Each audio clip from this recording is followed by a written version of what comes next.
എനിക്ക് തോന്നുന്നു വിധി ഇപ്പോൾ വരും.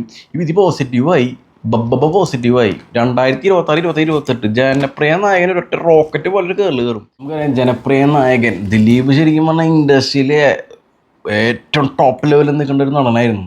അദ്ദേഹത്തിൻ്റെ ഒരുപാട് വ്യക്തിജീവിതവുമായി ബന്ധപ്പെട്ട് പല നിയമക്കുരുക്കുകളിൽ ആൾ പെട്ടുപോയി. ആളുടെ മലയാളി പ്രേക്ഷകരുടെ ഇടയിൽ ആളുടെ ഒരു ഇമേജ് ഒന്ന് ഡൗൺ ആയി.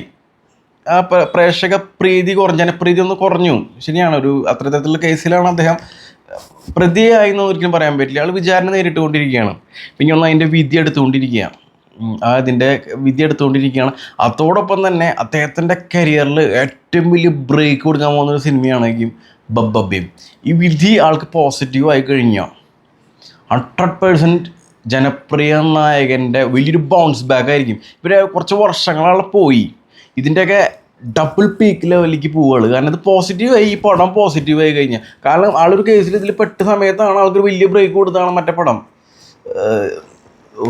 പടത്തിൻ്റെ പേര് പറഞ്ഞല്ലോ, രാമലീല ഫ്ലോപ്പാണെങ്കിൽ ദിലീപ് നടൻ ഇന്ന് വെള്ളിത്തിരയിൽ ഉണ്ടാവില്ല.